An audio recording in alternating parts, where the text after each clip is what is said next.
Namaste and welcome to Auntie Time. It's been a while. I'll admit it's been a while. I'm so great to be back. I'll be filming my first solo episode today, and I'm really excited. The date is September 5th, and this past week we've had thousands of Indigenous children, teenagers, adults, even elders, make their way back to school and seen a lot of first days on my Facebook page, which I like absolutely love to see.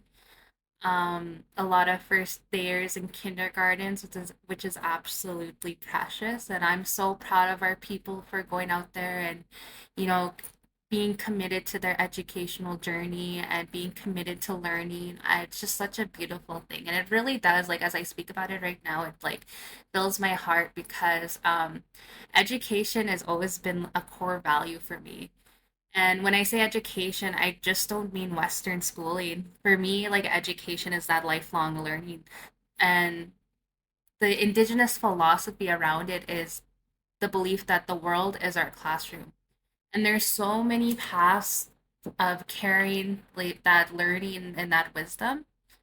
So I'm just like so thankful to be here today and talk about a topic that is just so close to me. And you'll get it. I'll share my story and I'll share my journey in education. And if for those of you who don't know, I don't know if I've ever mentioned, I have a bachelor's in administration, and my major was in management, and now I have a bachelor's in art and majored in law and society. I'm in my second year of my Juris Doctor, and I hope to one day sign the book and be a practicing lawyer in Saskatchewan or somewhere else, somewhere in the country.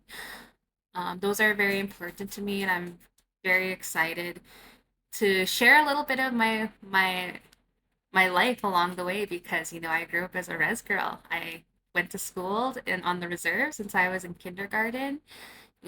Got that real rough around the edges upbringing of what comes from living on the reserve. And I will say, like, I come from a lens, like, I wouldn't change a thing because it's made me into the person I am today. And, I've always been super thankful to grow up in my nation and with my people and, you know, grow up on the land of Ochapo's First Nations. Well, now we are slowly changing the language to Kakishuel and Ochapo's First Nations, and there's history about that we may share on the podcast one day. We'll see, but it's very interesting. And, I'm so proud of where I come from, and I think we all should be, no matter what that means. But, let's just get started. So,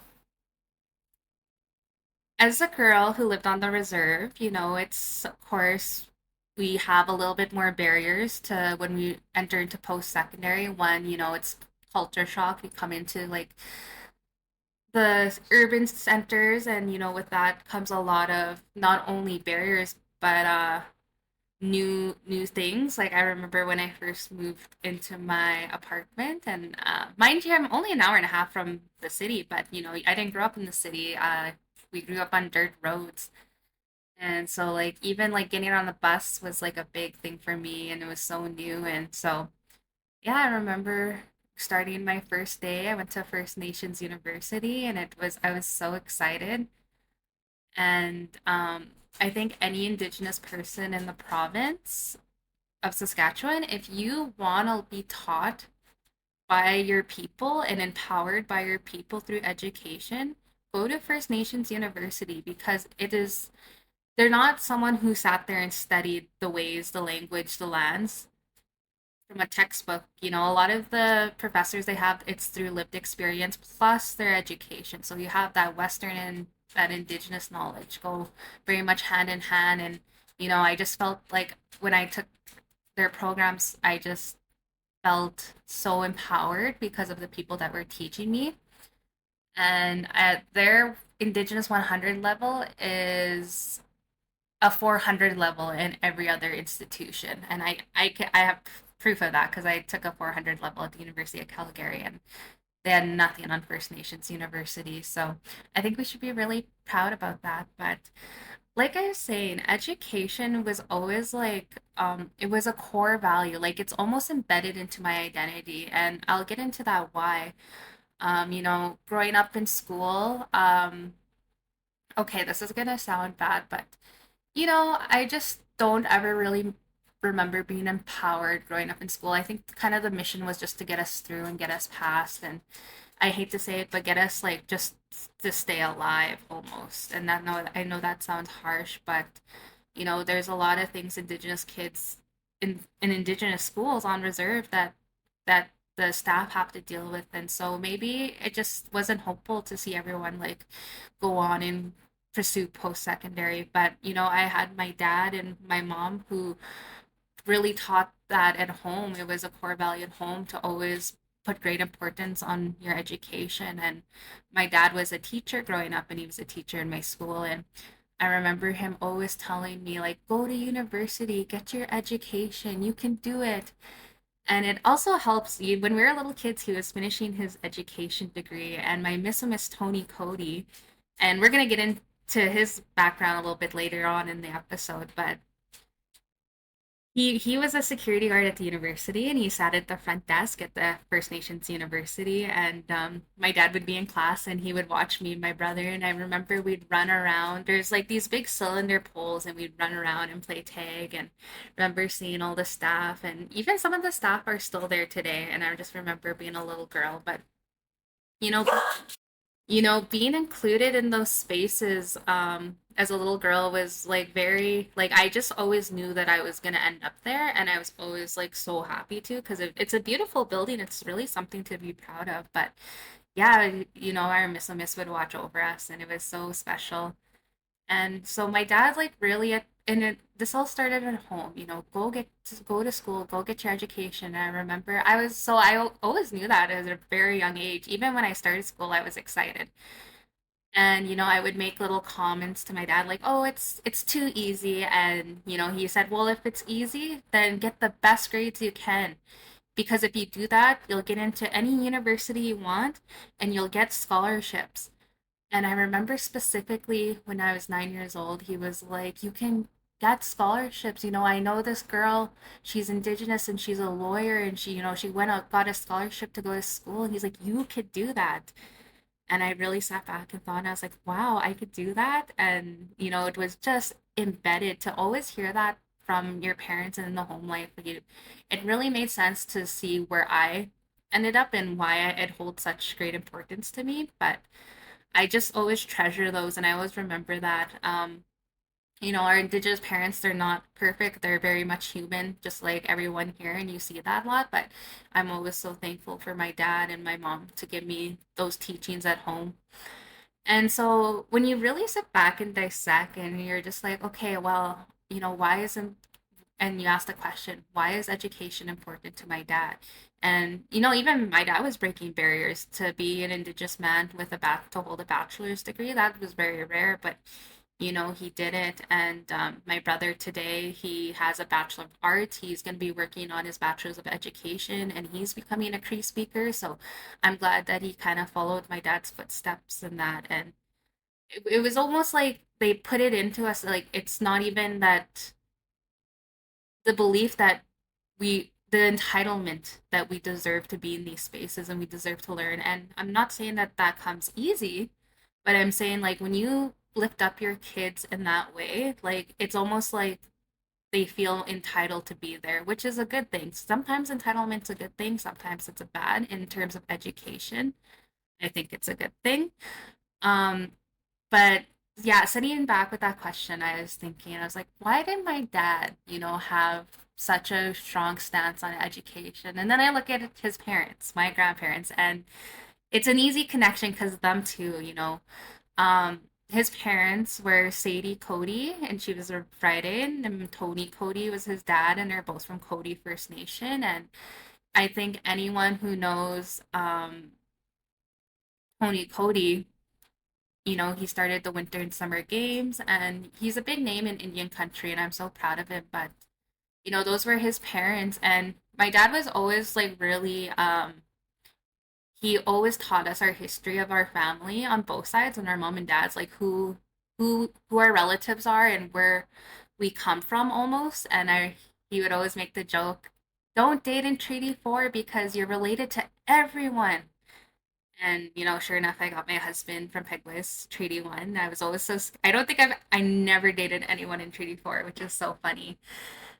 Because he scared me because he would tell us and he would tell us how and he would say, you have so much relatives and you're related to everyone. And even because he was in the schools with us growing up, I would try to have crushes, and he was like, "No, no, that's your cousin," and he would explain why, and I was just like, "Ugh, so you really couldn't like anyone." But it was important because I knew I went at a young age, and I need a refresh on this. But I remember knowing my my Miss Tony Cody's line all the way to Chief Gabriel Cody because he would sit and we would go through it. And so I remember those names, and I could probably name them right now, but I don't know the order. But up until Chief Gabriel Cody, so we're descendant, and I'm very proud of that. But I also know like when the signatories of treaty, they weren't signing just for their lineage; they're signing for all of our Indigenous people in within that area for Treaty for people. So I believe treaty belongs to all of us. So that's just something I put out there. But I'm very proud that I am a descendant of Chief Gabriel Cody, and I'll tell you why. So Chief Gabriel Cody, a little bit of history at the time of treaty negotiation in 1874. There were 14 signatories, and Chief Gabriel Cody was the 14th signatory, and he was signing on behalf of the SOLO people. So some of the oral history that I've learned is, when we say sign, it's in oral tradition, it's saying they touched the pen because they didn't sign, they touched it. And, in our oral history, it's like they explain really what happened. And so I think that's important when we use the language is we try to emulate what the old people talked about. But he held out on signing because he wanted more. He was kind of the guy that would be negotiating and, seeing what else he can get. And first, the crown didn't really like that, but also the other signatories were getting mad at him because he was holding up the process. But he pushed for more, and he pushed for what we call the Little Red School Clause, and he would not sign until he was satisfied. So if you know anything about Treaty 4, or just treaty regardless, we have a treaty right to education, and it was called the Little Red Schoolhouse. And this the purpose of that was to have our own schools in our nations and kind of be taught the Western way of living because the at this time the buffalo had already depleted, and our ancestors knew, Chief Gabriel knew, and the rest of the leaders in negotiating treaty that in order for us to survive, we need to learn their lifestyle. And that wasn't mean we weren't going to sacrifice our way of living to take on their way. There was going to be time for a balance. So the way I've heard it from older people is education was going to be our modern day buffalo. That's how we were going to survive. And so why it was important to have that treaty right to education. So they had a vision, and he wanted it. The treaties were meant to make the life of our ancestors, future generations, as good as it can be. So this core value has been like passed down in generations. I go home and my Cody family, like they're always asking me, "How's school? How's school? Oh, that's so good. Just get it done." And you know, um, just always asking and always promoting it. I've always remembered growing up. I seen my auntie, and she's on council on Cody, and I asked her, "So how's the nation? Like I haven't been there in a long time because I'm from Ochapways, but." And she was like, "Oh, it's so good. Like, we have the most graduates we've ever been." And she was just telling me the improvement in their high school, and it kind of just spoke to that importance of education is still within the spirit of that community, and I love that. That makes me so proud, and I'm proud to be um from Cody, even though I'm not on their list, like, and I'm not a citizen, like, I have relatives there, so I'm from there. I like to say I'm from Treaty 4 because I have relatives everywhere. I don't know. I'll cut that out. So basically, the spirit and intent to the treaty right to education was so that our people would go the distance. You know, they wanted us to become lawyers, doctors, medicine peoples, helpers, servers. Like I said, it would be our modern day buffalo. Just like how the buffalo had sustained us for survival, education would be that very tool today. And so this comes from the signing of treaties. This comes from the vision our ancestors had for the generations, and that's us today. And so, with that, you know, what visions do you have for 6 generations ahead, 7 generations ahead? Like, what do you want? And we can just speak in terms of education only. What do you want to see?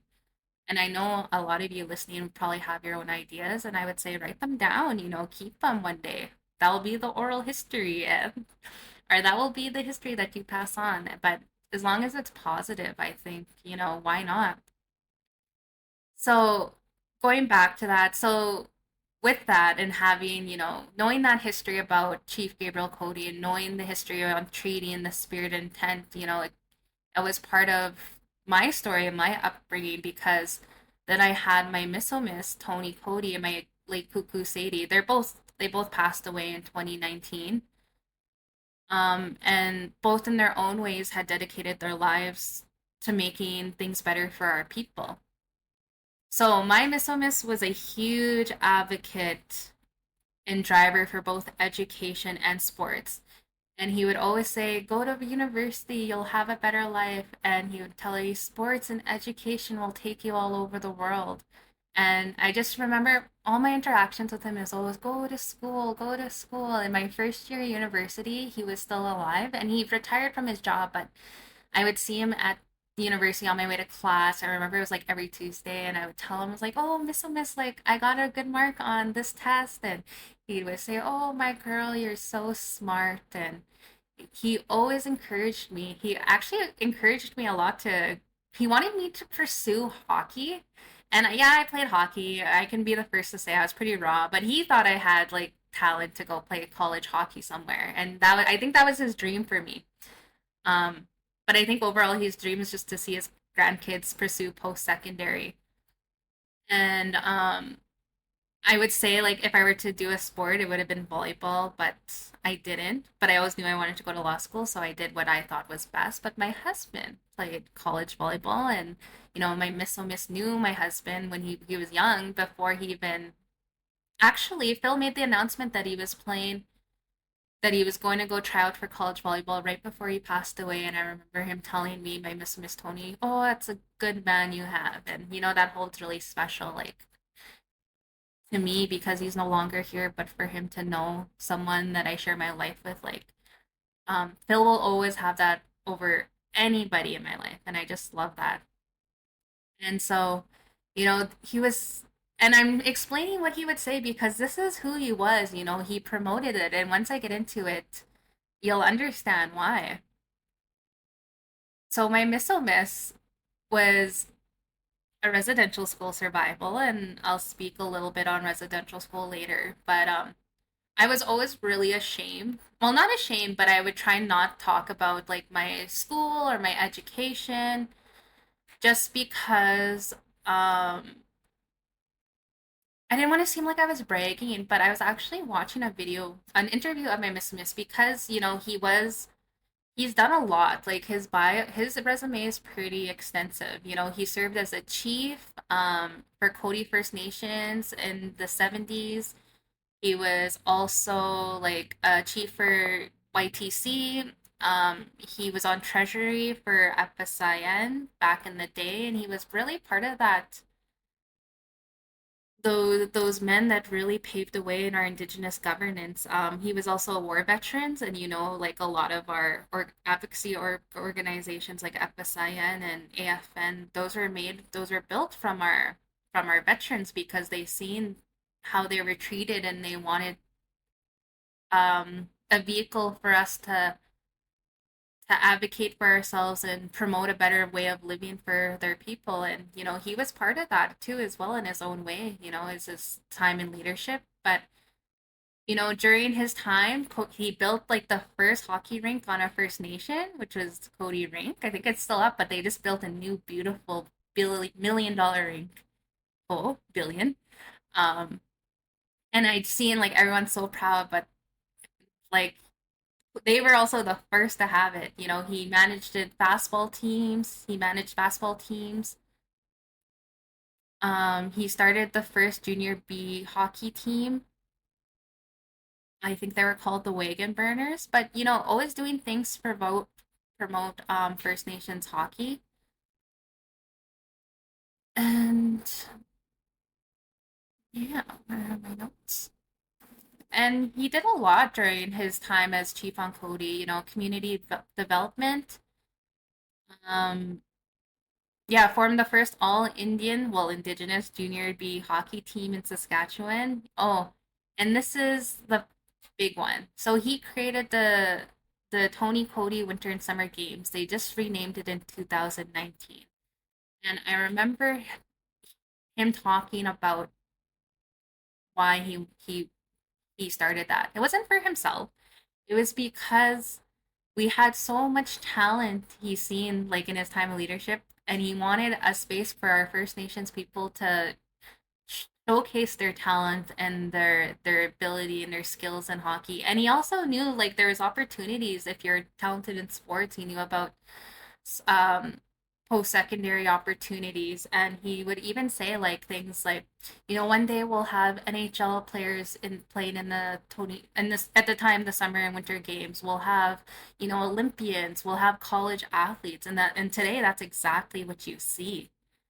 To just always have that forward thinking. And, there's big names like Ethan Bear, who played set four. He played with my brother. And I actually remember my Miss watching, and he would always say, that one's gonna go all the way. And I just remember the way he would talk. I just miss him so much. And then Bridget Laquette from Cody First Nation, Olympian Team Canada hockey. Like, the way he spoke and the actions really did help create that vision and bring it to life. And so the first summer games was hosted in Cody First Nation in 1974.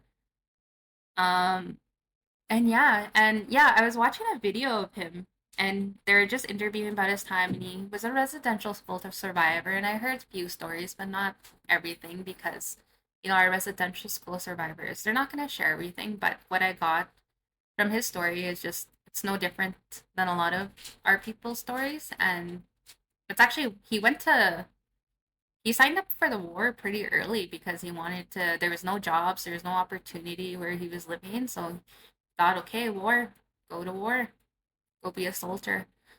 But he talked about in that video the way he wished he had the opportunity to go to school and go to post-sec and get his education. And so when I said I sometimes would be ashamed and not share my story, I just think I do it to honor him. He was never able to do that. And today I have everything in front of me, the ability to, pursue my dreams. And it's because of people like him, it's because of the ones before us. And, I'm so thankful for that and for those teachings. And I wanted to speak a little bit about my cuckoo Sadie too. She was a fierce advocate. I just miss the way she would talk, and just so like, just would say it how it is. Both of them would say it. So my interpretation, my Misumis, he wouldn't say a lot, but when he spoke, it was important to him, and he spoke when it mattered. And there's so much power into that. And then my cuckoo, same thing, but she would just say it how it is. There was no time for her to sugarcoat anything. She would just speak the truth.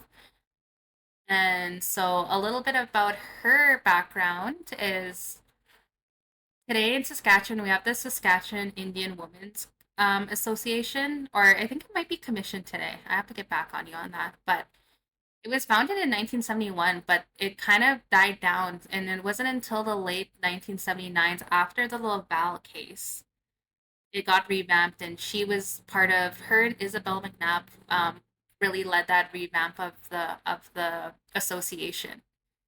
And the purpose was it for the women to help be there to protect treaty rights, and self determination in Saskatchewan. and they talked about how Saskatchewan treaties needed to be protected. Yeah, and so we move into the 1980s with the Saskatchewan Indian Women's Association, and this is in Saskatchewan. These women at the time, they advocated for treaty protection to make our communities a better space, and they really led the charge specifically on the war on alcohol. So if you don't know this, you are actually breaching treaty if you drink alcohol on reserve. And dry bones is a case that kind of got that overturned in the Indian Act because a soldier wanted to drink in a establishment with his war buddies and he was banned, and they used the Indian Act as a reason to ban him. But in our stories, we know that we asked for that because they seen the harm it was doing in our communities. So fun fact: if you drink on reserve, you're breaching treaty. I think I think it's an important reminder. Um, So they were really leading the charge, and this is in the 1980s. We still struggle with drugs and alcohol to this day, so I couldn't imagine how it must have been during this time. And yeah, like I said, as part of treaty negotiations, Indigenous people we wanted it forbidden off the reserve.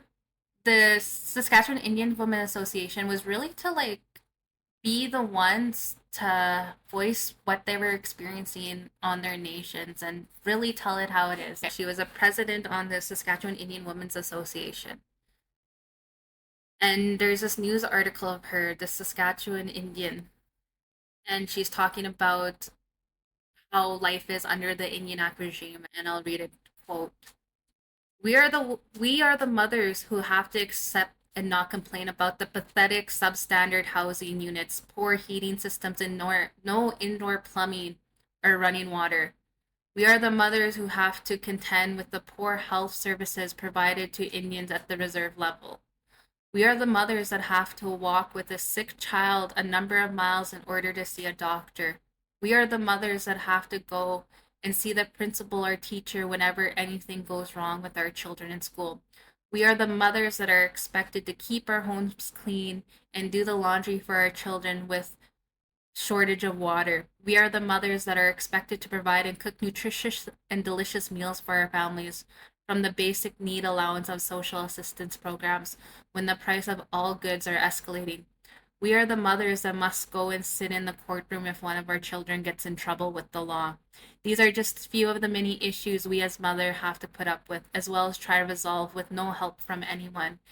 And this was a specific call out not only to the federal government and the governments within Saskatchewan and Canada, but she was also calling out a lot of our men.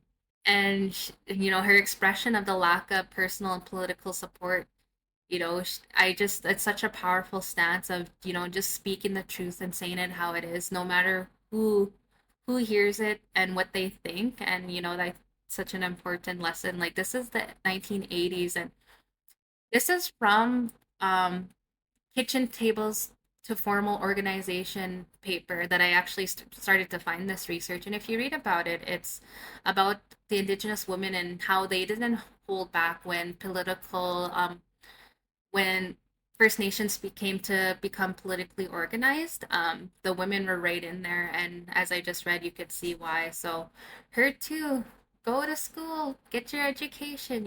Just hearing that consistently and constantly, like, it gave me such a good relationship with myself and with my learning, because I knew it was what in my life my old people wanted and they wanted to see. And that was like the spirit and intent of treaty, for us to go all the way, to for us to be able to live in a world where we have, our traditional ways of knowing and learning, and on top of that, um, other ways of learning for us to survive in this world. So, and I remember specifically, my miss was talking, and it was about residential school. He was talking about the importance of education. He was lecturing, and mentioned the point of residential school, and he went back to treaty. And he said, when we asked for school and education at treaty, we didn't ask for residential school. We didn't ask for our children to be taken away. You know, that was never asked from our leaders. That was enforced by government policy and government infiltration and government assuming control over our children and our way of living and our way of life. And in residential school, and I'm going to speak specifically about where I come from, Chapways, around like residential school is right there. But you know, they tried to have it where the kids would go home after school, but then there's literally articles from staff that worked in saying that they weren't, you know, assimilating fast enough, and they will never assimilate unless they're away from their people. So then they started and then that's where they kind of got the money to build a boarding home and start boarding these kids. And you know, so showing originally like they could have had both of that, but even I think regardless with the church influencing these schools and being a part of it, was never the spirit and intent of treaty, and you know, breaches our right to self determination because they enforced it. They assumed that we needed that, but we never asked for that. It was like we wanted to know our ways and our learning, and then have their ways to use it as a tool. And it's almost they use education as a weapon against our people. And as we speak, and of course, anyone knows anything about residential school, that's exactly what happened. And you know, September is a very important month. You know, this is the month where we have the Truth and Reconciliation Day, and sharing my story is part of that. But yeah, around Lake, they started boarding kids, and that's where my great grandparents went. My mom's mom went to a girls' home in Moose Jaw, I believe, and there's a story of her trying to run away.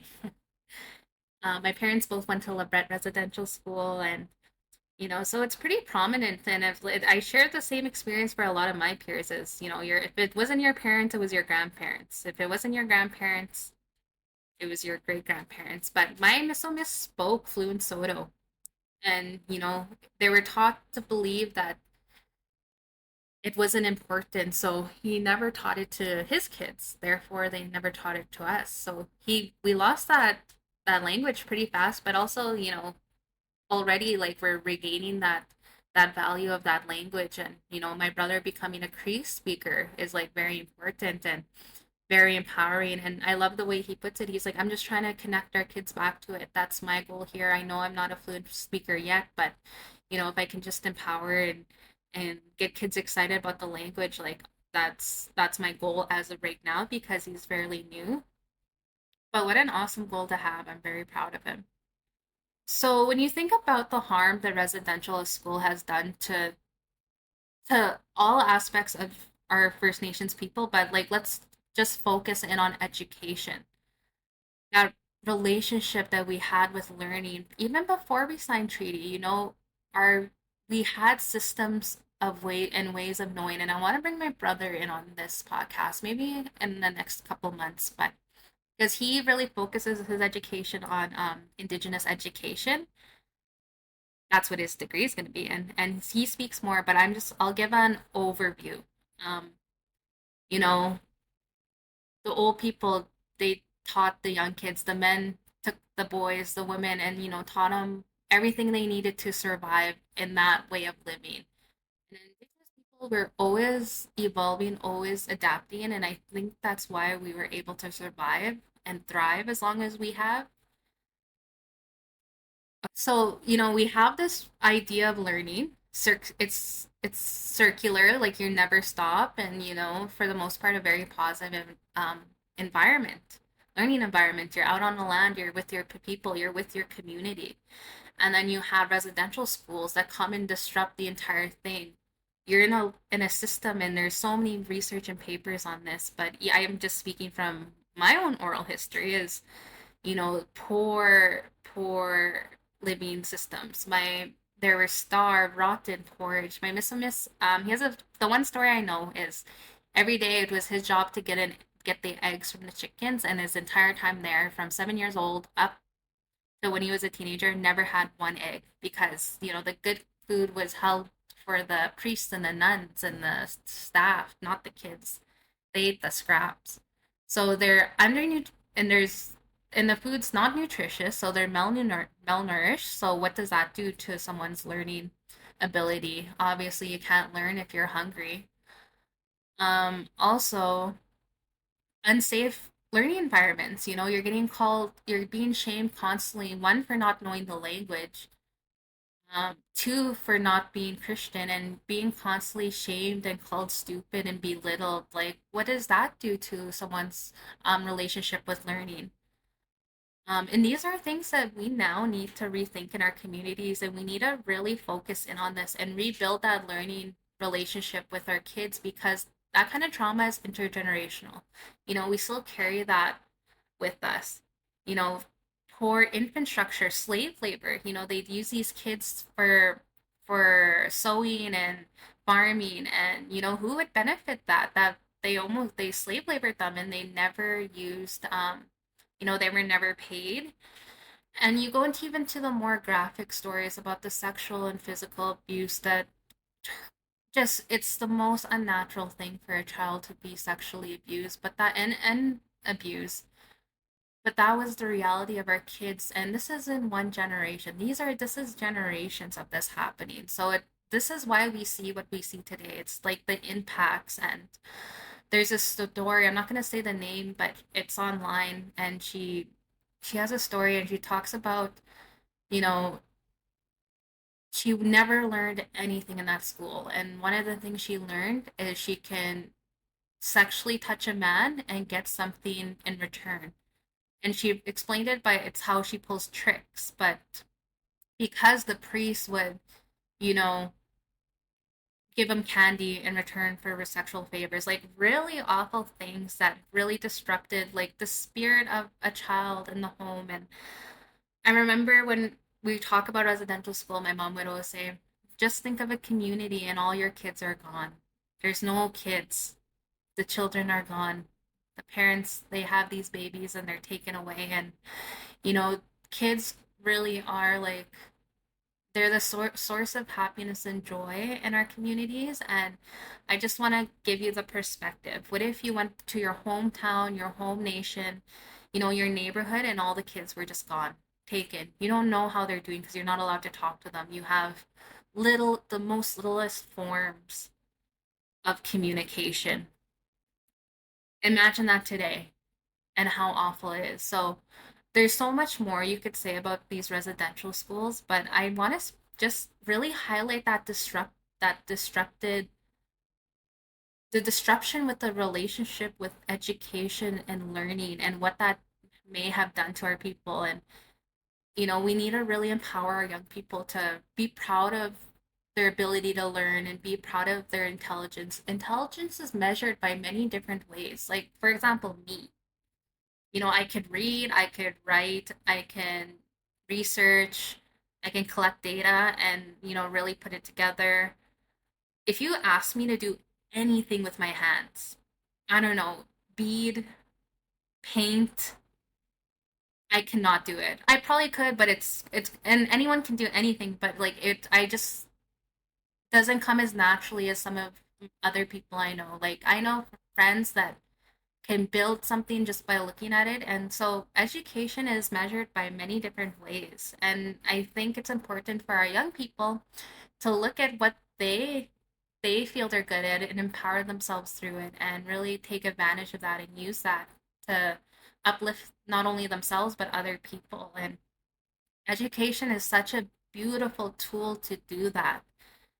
But like we said, there's people that are scared of education because it has been used as a weapon. And for the reasons I just explained in residential school, intergenerational trauma, some people don't trust people with education on our nations. And, I understand that, but we need to get out of that thinking and we really need to look at the evidence and the facts because I will say, like, post-second education, it's not like you're being indoctrinated. You're not being told how to think, what to think, and what to do. Although I will say, I can argue law school is kind of like that because you're learning literally like the legal mechanisms and it's teaching you how to think like a lawyer and But for the most part, post secondary, like you're allowed to have free range, study what you want to study, look at different views, have your own theories and your own ways of thinking on things. And it's really much encouraged. And I know universities are working hard to promote, a healthier style of living. And, as Indigenous people, we need that for our own healing, is we need to build this positive relationship with learning.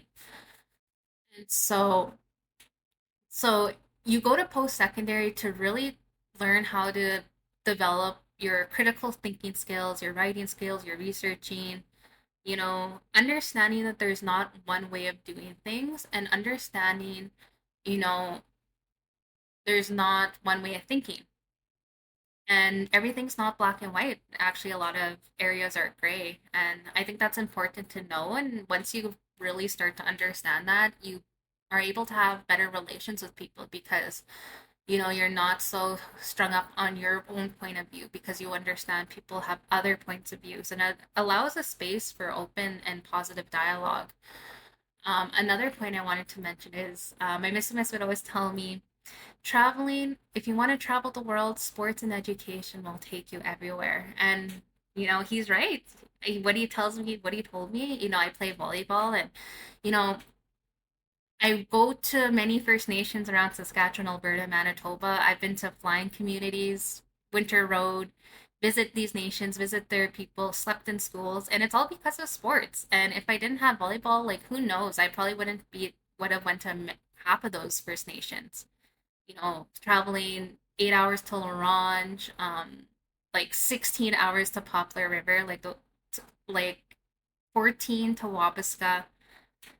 So it really took me around the lands here in Canada. And then education, not only has it given me the means and given me relationships to travel, like I love to travel, it's my favorite thing. I got the opportunity through my education to go study at Harvard. So it really put me in some pretty iconic institutions. And also being at the College of Law, I'm one of a handful of Indigenous students. And I will say it's a difficult journey, but I love it and I enjoy every moment of it. Growing up, I never seen someone who grew up on reserve, and not to say they weren't there, I just never seen them. Grow up on the reserve, live on the res, graduate from your nation, and, then be able to pursue post secondary. And why I say that is because there's this negative connotation, especially in my time. I was heard res schools weren't good enough, town schools are better, and really kind of gave you the thinking that just because you went to town school that you weren't they were better and they were smarter. And I remember in my head thinking, like, I'm gonna prove them wrong. I'm gonna show them you can go to the school on the reserve and you can still follow your dreams. And I did that. And what I learned by growing up in our communities, they're very like, you our our kids go through things a lot of kids in this country do not even, maybe only experience once. There's so much layers to it, and you build really resilient kids. So when I came into my adult life, I was able to manage a lot of things because I've seen it before. Some things like death, grief, um, addictions, and all that stuff, because you're raised into your communities and you see everyone kind of navigating that, and we all kind of navigate the same challenges. And so knowing you're not alone empowers you, but giving you the skills and the love from your people and your nation, it really helps who you are. And you know who you are, you're a citizen of this nation. Like that really helps when you go off and people ask, where are you from, who are you, and you have those answers and those are true. Because a lot of people, First Nations that have been disconnected from their communities, they don't have that, so they're missing their identity. So for me, like, I was always really thankful for my education I got on reserve in my nation. And of course sports too. Like sports was a big thing on in our schools. And it gave me that opportunity, so much talent. And even today, like, we talk about the injustices of residential school and the education system. Well, even when I was in school, there were still injustices. The government would pay more for First Nations to go to school in town than they would for them to go to school on their nation. So creating those funding gaps, like you may not say it, a politician may not say it, like that they believe First Nations deserve like equal access to any other kid to education, but yet like literally you go 15 minutes away and they're giving them more money. So your actions are telling us that you believe they're not as important as kids in town. That's what they're telling me. And so there's systems like that happen within our country and in Saskatchewan that try promote that way of thinking that people that the settlers here in Canada are dominant to the Indigenous people. And when we made treaty, we agreed to share the land, and we agreed to do this together and go side by side. You know, be equals. We didn't give them jurisdiction over us. So, you know, I get really amped up when I start like analyzing like the injustices of treaty and how they're still happening today.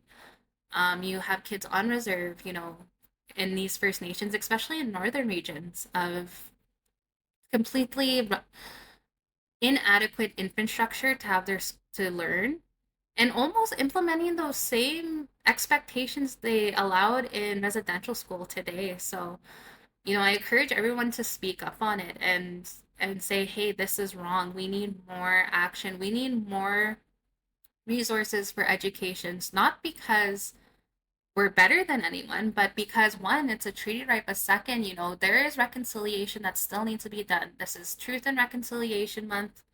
We have a day dedicated to this. You know, politicians, you know, they go do land acknowledgements, but we need more funding for our education, especially on reserves. We need schools on our nations that are ran by our people. And I would love to do a podcast on Indian control over Indian education, which was a paper distributed by the FSI in 1960. Rodney Sunyas, one of the first lawyers to ever take the bar, was one of the writers on that paper. And I have a cool story about him actually. His son's Dallas Sunyas. He played Team Canada, like very good volleyball player. And we were watching. I was with my husband, and we were watching his team. He was coaching a ACAC team play, and two Native people come sit in front of us, and white husband and wife, and she starts speaking Soto to us. And I was like, "Oh, you're not Soto?" I was like, "Well, I'm half, but I'm Cree too." And she's like, "Oh," and she starts speaking Cree, and I'm like, "Holy, this woman's just real deadly." And you know, she introduced herself because you could tell we're the only other natives in the crowd. And Ronnie Sunyas shakes my hand. He's like, "Oh, like, how are you?" Or he's like, "Hi, how are you? Where are you from?" I was like, "Oh, I'm from Ochapways." And he's like, "Oh, do you know Heather Bear?" And I look at him. I was like, "That's my mom." And he's like, big smile on his face. And he shook my hand. He's like, "I worked with your mother." And, you know, that's my special story. But we've got to know them well through the volleyball circuit and his son. But yeah, just talking a little bit more. Another issue, too, with our education. So when I was in university, I did hear like the people thought First Nations University was all free and we just get to go there whenever we want as First Nations students, and you know we don't have to pay.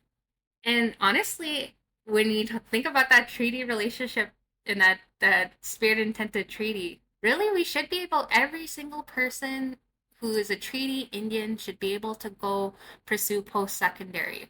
Why? Because it was in the spirit and intent of treaty, and also because Canada, how much money they are gaining off the lands and resources, and the amount of wealth in distribution is just like insane to think about. And that's another conversation. Like, how are you the indigenous people and you're the poorest of the poor? Really? Um, but you know, it actually should be like that, but it's not. So how it works is you go through like the funding mechanisms that the federal government lays out, and you submit how many students that you may have, and you get a budget to how much you can fund. So really, we're all fighting. Well, we're not fighting each other, but Basically you're competing with your own citizens to try to get on that funding list, and it's kind of infuriates me because why does one person deserve to have access to their treaty right than the other? It should be equal. And government, but also schools, we should really work on closing that gap and making sure that everyone on during these nations, like if you're in Treaty 4 and from Ochapways, like I want everyone from my nation to be funded for their post-secondary, whatever that may be, trades, bachelor's, diploma, certificates, they should be funded and they should have the full ability to go learn in a safe and positive environment. And when you have your people battling it out, duking it out for funding, it creates lateral violence, and it creates this sort of animosity, and it's not good and healthy for our communities. But again, it's a breach of treaty. We should have everyone being funded. That's what was intended when we touched the pen. So I'm very, very passionate about that. And I just want to give a few tips for anyone that's listening and maybe they're starting school. Like everything that I learned from I would say I'm a professional student by this point. I've been doing 2 degrees and uh, doing law school. Is your first month, you have so much energy, you feel so good, and like really capitalize on that energy. Um, Put in your calendar all your due dates and your assignments. Start building your notes, start building like your study sessions, and really plan and prepare, because by November you probably, if not if you're a super person, but I know this not just Indigenous students but a lot of students, like they get burnt out by November. But I find because I do all my planning and prepping now in September when I feel really good and energized from the summer, and same thing in January when I feel good from winter break. I just plan, plan, plan. So then when I am feeling tired, I kind of save myself because I did that work. It's just little things to remembering due dates and stuff like that. And you're like, "Oh my God, I'm so tired," and you're forgetting things, and then boom, a notification pops up on your phone and you're like, "Oh my God, I have to do that. Perfect, let me do it." And so at least you're not missing things. Other things, it's your journey, it's your time. And another thing, we're young, we're learning, and I just want you to be humbled in that for sure. But our education is not a weapon to use against our people. Just because you know how to write a letter and you know the systems of policy and whatever, it's not a weapon to use against your people. Think about it as a weapon to use against the government. That's how I think about it. So I see that kind of a lot, but it's okay if that's what they need to feel empowered for sure. But that's why I promote, talking, like creating that positive relationship with education. So when you have your education, you want to do good, you want to help your community, you got to really guide them in the way you know how, and you got to make them feel good about having these types of people in their circle. And it's not about I know everything because I went to school and this. It's because you are allowed to lead the conversation with open and positive dialogue. And with your educational skills, you can really help guide it and you can give advice of what you know, but just to remember that humbleness. But, I know a lot of kids that go to post secondary, it's always to help their nations. Even growing up in the reserve school, like everyone wanted everything they did, it was for our nations. We were in grade 3, 4 talking about that. And I think that's really cool of how connected we are with our communities. And one day I do hope to be a lawyer. I hope to work in family and criminal, but also get to see I'm open to all opportunities. But everything I do is to bring home to my nation one day, if they have me. Inside joke, but one day, like, to really bring it home and empower people and show people that they have a voice. And you know, like I said, when my Miss talked about seeing doctors, lawyers, yes, I want to see that too. But I also want to see now, are people not having the fight on funding lists to be a funded post-secondary student, for our schools not to be so neglected and poor infrastructure. I want to see beautiful schools on all our First Nations and see our kids learning and seeing our kids really have that traditional way of knowing on top of what they need to learn to survive in this modern world. And, I think that's the vision. And I hope more people share that because of what amazing things we could do in our communities if we promote that. And I see it one by one. I see more schools doing land based, focusing on language. That's so important. And they need to continue doing that. And our people need to continue to come back and teach, the language. I am so happy for people who want to be teachers because I don't think I could ever be around kids. Well, not like that, but like I don't think I could ever teach kids. I'm the baby of my family, so I never really was able to have that natural ability to have that patience for children. I'm learning through my nieces and nephew, but I was always a baby. I was always the kid, and I just knew it wasn't in my path to teach children. So anyone who does that, I'm just like, thank you, and like, I'm so grateful for you. Because if we all did the same thing, who would, if we all wanted to be lawyers, who would be the teachers? If we all wanted to be teachers, who would be the students? Everyone has an important role in our communities, in our societies. The ones that want to stay home and live on the nation all their lives, like that. I love that because they're gonna keep the home fire strong.